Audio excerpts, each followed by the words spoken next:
नमस्कार मेरे प्यारे दोस्तों, आप लोगों का यह स्टडी पॉइंट आजमगढ़ में स्वागत है।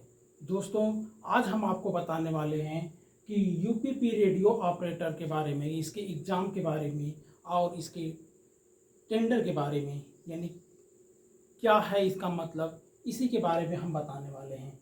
तो जैसे आप लोग देख रहे हैं कि बड़े दिन से इंतज़ार कर रहे हैं, फॉर्म पड़ चुका है कि एक कब इसका एग्ज़ाम होगा, तो इसी के बारे में हम जिक्र कर रहे हैं। तो जैसे पहली बार हमारे राज्य की सरकार ने यह घोषणा की है कि यह एग्ज़ाम टेंडर के लिए 31 मई तक जो भी कंपनी है आपकी परीक्षा करवानी है, 31 मई तक वो अपना फॉर्म भर दे। उसके बाद जो जिनको भी जिम्मेदारी सौंपी जाएगी वो परीक्षा करवाएंगे। यानी कहने का मतलब है कि एग्ज़ाम कब तक होगा, तो टेंडर अभी फॉर्म भरा जाएगा, 1-2 महीने टेंडर पूरा होने में लगेंगे, मिला जुला करके ये एग्ज़ाम आपका सितंबर तक होगा। कहने को तो सितंबर हम कह दिए, लेकिन तैयारी अगर अभी से होगी तभी ही जा कर के ये परीक्षा निकलेगी।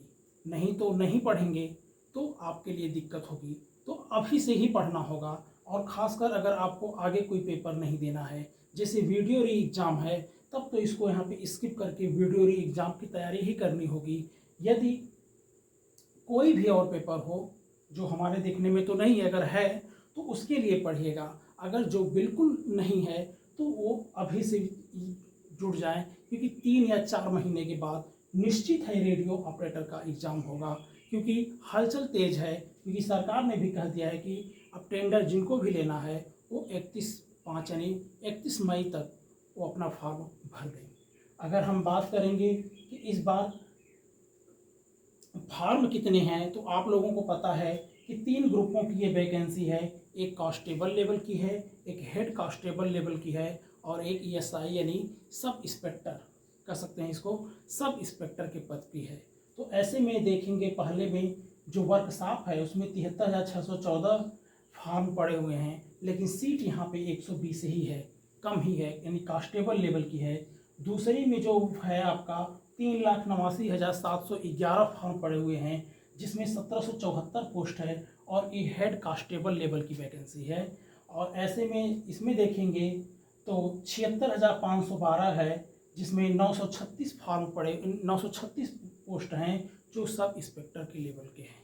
तो ये जो दोनों पद हैं, हेड कांस्टेबल और SI का, इसके लिए आपको मेहनत करना पड़ेगा। इसलिए क्यों क्यों क्योंकि हमेशा ये फॉर्म आते नहीं हैं, और बहुत बढ़िया पोस्ट है। तो जो हेड कांस्टेबल और SI यानी सब इंस्पेक्टर का है, इसके लिए आप लोग जी जान से भिड़ जाइए, क्योंकि ये मौका मिलेगा नहीं।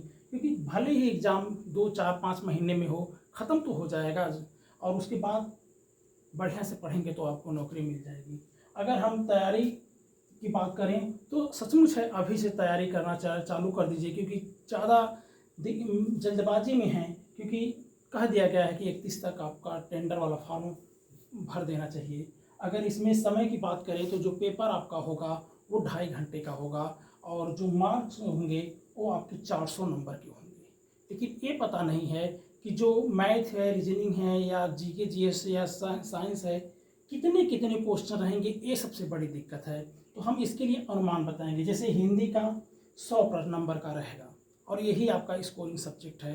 तो हम मान के चल रहे हैं कि इसमें आपका हो सकता है 50 प्रश्न हो। क्या हो? 50 प्रश्न हो, या अगर 50 नहीं होगा तो 40 होना चाहिए।